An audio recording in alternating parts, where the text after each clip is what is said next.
Bonjour à tous, c'est Ginny Garden, je suis médium énergéticienne et en ce sens, je vous canalise les messages de vos runners lorsque vous êtes en parcours de flamme jumelle.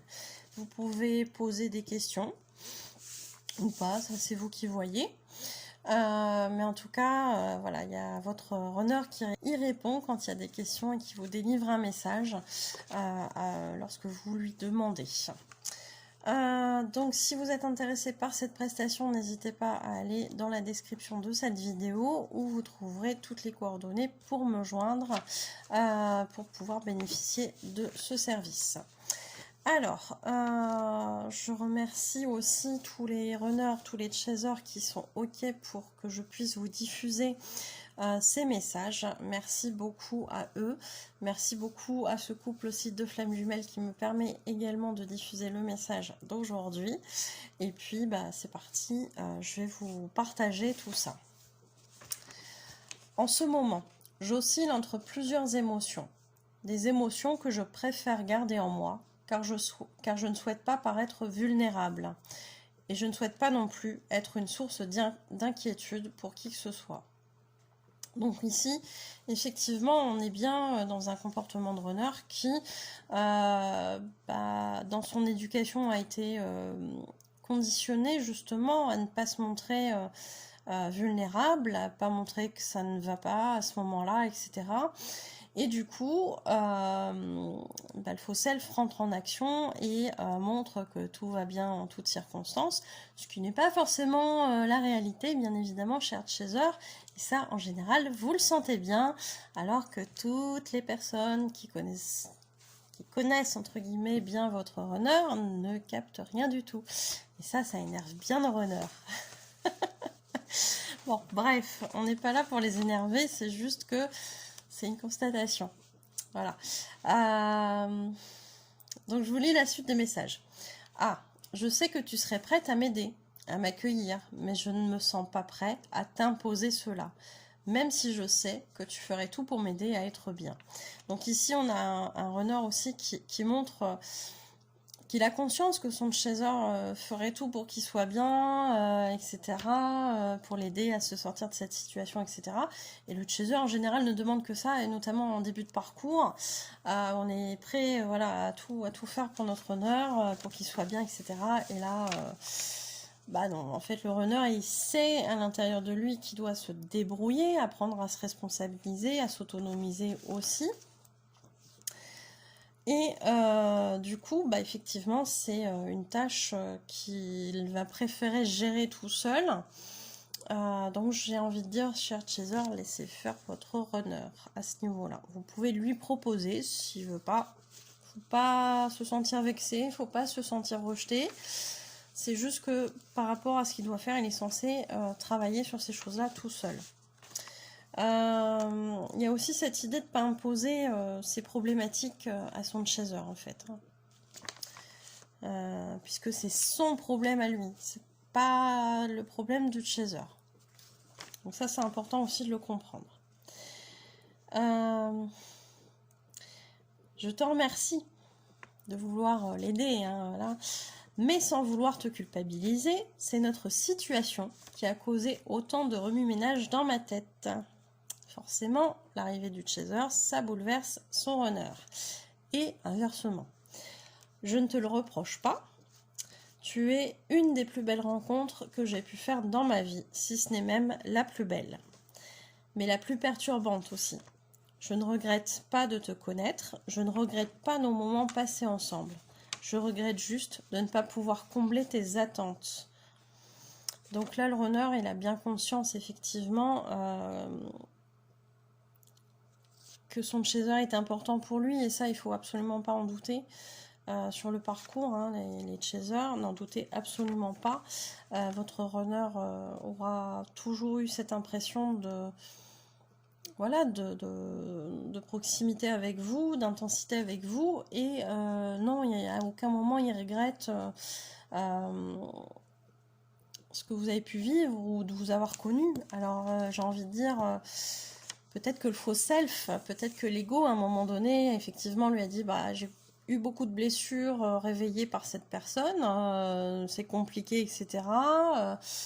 Comme le chaser aura pu effectivement le penser aussi à un moment donné sur le parcours, mais pour autant, il ne regrette pas de vous connaître du tout. Hein. On est bien d'accord là-dessus.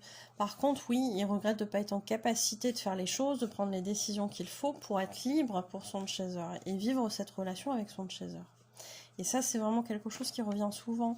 C'est de se sentir pas capable de prendre les décisions, c'est de se sentir encore prisonnier de la situation actuelle, c'est de culpabiliser parce que du coup on fait du mal à son chaser alors qu'on voudrait tout simplement être dans une situation différente avec lui, etc., etc. Et il a aussi notamment cette impression de ne pas être la personne encore qui mérite son chaser. Le runner souvent va mettre son chaser sur un piédestal et va se rabaisser entre guillemets, hein, va se sentir inférieur à son chaser. Et effectivement, je dirais qu'à l'intérieur de lui, il y a comme une sorte de programme qui dit, bah en fait, pour mériter, entre guillemets, ton chaser, il va falloir que tu bosses, que tu évolues, que tu travailles sur tes blessures, etc. Et ça, je pense qu'effectivement, inconsciemment, il y en a inconsciemment, il le sait. Voilà.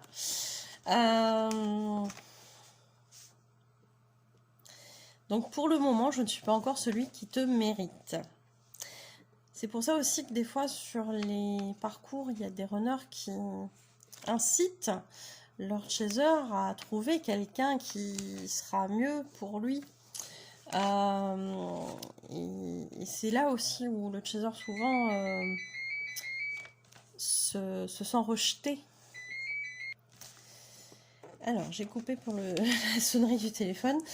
Donc oui, c'est souvent là où le chaser va se sentir rejeté. En fait, il va se dire, mais en fait, mon runner, pour me dire ça, il m'aime pas du tout. En fait, je suis pas du tout important pour lui.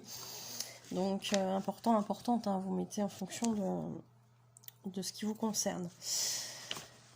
Alors, j'en étais où?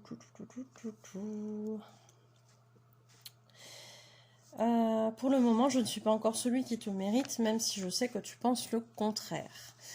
Donc effectivement, le chaser en général voit les bons côtés du runner, puisqu'il a vu son âme, il a vu qui son runner était derrière son faux self, et souvent il a envie de rester là-dessus. C'est aussi pour ça qu'il s'accroche, parce qu'il sait que ce faux self, en fait, c'est une façade.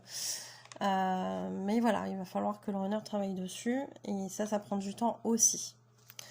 Tu me perçois d'une manière tellement belle. Je ne me perçois pas comme cela. J'ai plutôt l'impression d'être incapable de prendre la décision qui ferait que je serais libre de vivre notre histoire. Je culpabilise car je sais que tu m'attends et que cela te rend malheureuse. Mais partir me ferait du tort aussi, car je passerais pour quelqu'un d'infidèle et je ne suis pas sûre que mon épouse le supporterait. C'est ce qu'elle m'a déjà dit par le passé. J'ai beau savoir que je ne peux pas continuer à maintenir cette situation encore longtemps. Pour le moment, je cherche encore le moyen de faire le moins de dégâts autour de moi. Je suis déterminée à trouver ce moyen, mais je ne sais pas encore quand cela se fera. Donc, on est bien ici dans des paroles de runner qui a conscience qu'en fait sa situation actuelle ne lui correspond plus, qu'il a besoin de voir autre chose, etc. Qu'il a peut-être besoin et envie de vivre son histoire aussi avec son chaser, mais que pour l'instant, il est un peu prisonnier de sa situation. Alors prisonnier au sens où il le veut bien aussi, hein, on va remettre les choses dans le contexte. Hein, voilà, la tierce ne l'a pas... je sais plus mon mot, ne l'a pas emprisonné vraiment, hein, ne l'a pas ligoté sur une chaise en attendant que le temps passe. Il s'est laissé embarquer dans cette emprise, dans cette manipulation, dans plein de choses, dans les apparences aussi qu'il a voulu maintenir parce que c'était comme ça qu'il pensait qu'il fallait faire, etc., etc. Et puis voilà, on sait bien de quoi il en retourne. Mais effectivement, à un moment donné, il va falloir qu'il se responsabilise et qu'il se dise, bah oui, mais j'ai aussi un pouvoir d'agir là-dessus, et qu'il le fasse. Mais ça prend du temps encore. effectivement. D'où la fameuse patience dont le chaser doit faire preuve à un moment donné sur le parcours. Enfin, c'est même pas à un moment donné, c'est surtout le long du parcours en fait. Donc, c'est souvent ce qui nous enquiquine, hein. Souvent nous renvoie à notre patience et j'avoue que voilà, c'est un peu compliqué à entendre à un moment donné. Mais voilà, le runner a conscience des choses, mais il faut qu'il trouve le moyen. Alors on a eu il n'y a pas si longtemps que ça un message d'une runneuse qui disait qu'en fait il y avait plusieurs stades à la prise de conscience en fait et au passage à l'acte du runner, c'est-à-dire qu'à un moment donné le runner il doit prendre conscience que les choses ne vont pas comme elles devraient aller, qu'il doit se sortir de cette situation, qu'il doit trouver un moyen, mais les moyens qu'il trouve potentiellement peuvent faire du mal à quelqu'un et ça il veut pas parce que il veut pas passer pour un bourreau, il veut pas faire mal aux gens, s'il y a des enfants, des tierces, etc. Un son de chaser bien évidemment. Et puis en même temps il voudrait que ça l'arrange aussi dans sa situation, etc. Et ça il se rend compte qu'en fait il peut pas satisfaire tout le monde et c'est une grande souffrance à ce moment-là pour lui de pas réussir en fait à trouver ce moyen. Mais à un moment donné, quand il aura bien travaillé sur sa blessure de rejet, sur sa blessure d'injustice, sur le côté je mérite d'être heureux, c'est pas juste que je me sacrifie pour le bonheur des autres, etc., etc., eh bien, il en viendra au côté, il faut que j'acte, de toute façon, ça fera du mal à quelqu'un, mais je ne peux pas continuer à rester dans une situation que je mérite plus, que je mérite pas en fait. Et c'est là qu'il actera. Mais c'est vrai que ça prend énormément de temps. Et c'est aussi pour ça qu'on peut avoir des jolis messages qui parlent de se libérer, etc. Mais dans la matière, il n'y a pas pour l'instant de signe que le runner en est là à ce niveau-là. Mais il y a aussi un runner qui ne communique pas forcément sur ses idées, sur ce qui se passe dans sa tête, etc. Donc forcément pour le chaser, il n'y a rien de concret dans la matière, hein. Donc c'est un peu difficile à croire parfois, c'est un peu décourageant parce qu'on se dit bah non on voit rien dans la matière, mais non, ça se crée aussi au niveau de l'énergie, au niveau des intentions, et après ça s'installe dans la matière. Donc ça peut effectivement être un peu long, il peut y avoir un décalage important parfois entre les messages et la réalité telle qu'elle est à cet instant-là. Je suis déterminée à trouver ce moyen, mais je ne sais pas encore quand cela se fera. Je ne veux pas pour autant que tu sois malheureuse à cause de moi. Quand je te croise dehors, cela me fait toujours un pincement au cœur. Je t'aime et je voudrais être spontanée, te prendre dans mes bras. Mais je me rappelle de mon épouse, du fait que ce ne serait pas honnête envers elle, et ni vers toi, où cela générerait chez toi un espoir d'une relation stable. Je la veux, cette relation stable, avec toi. Mais je ne peux pas te l'offrir tant que je ne me serai pas libérée de cette situation. Je voudrais faire les choses de la bonne façon cette fois. Je sais que cela prend du temps, que c'est difficile pour toi, mais cela l'est aussi pour moi. Ce n'est pas de gaieté de cœur que je procède ainsi. Je sais que je dois encore me libérer de certaines peurs. La vie m'oblige à les travailler en ce moment. Alors même si c'est encore difficile, sache que je ne nous abandonne pas. Je compte bien reprendre contact avec toi bientôt et je voudrais être libre pour toi dans un avenir le plus proche possible. Merci pour ce que tu fais pour moi, merci pour tes libérations, car j'avance aussi grâce à toi. Je t'aime, n'en doute pas. Donc effectivement, on a un runner qui voudrait se libérer, mais qui pour l'instant a encore des peurs, ce qui l'empêche là de passer à l'acte. Mais on sent bien ici cette détermination d'avancer et de construire quelque chose avec son chaser dès qu'il le pourra. On a ici aussi une référence au côté tu travailles sur toi, tu fais des libérations énergétiques, etc. Je ne peux que vous confirmer que à partir du moment où vous faites des soins énergétiques, et c'est des services aussi que je propose, notamment dans les parcours de flammes jumelles, et ça on le voit, ça fait avancer pas mal de choses.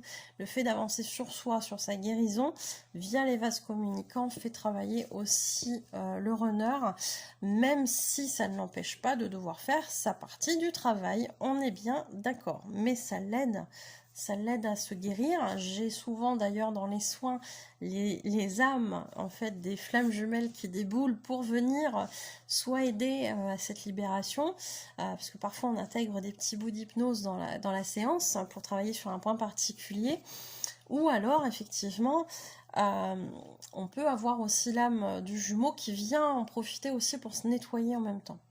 Et ça, c'est vraiment très révélateur des bienfaits des soins énergétiques sur les parcours de flammes jumelles. Voilà, donc vous savez que je propose ces services et il y a différents soins qu'on peut faire.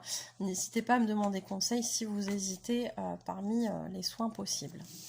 Je vous remercie pour votre écoute et je vous souhaite une bonne journée ou une belle soirée. Je vous dis à bientôt. N'hésitez pas, n'oubliez pas de liker aussi la vidéo, de partager éventuellement, voilà, oui, partager, c'est important, ça m'aide aussi de mon côté à faire passer les messages un petit peu plus loin à des personnes qui pour l'instant ne me connaissent pas. Merci beaucoup et je vous dis à bientôt. Prenez soin de vous.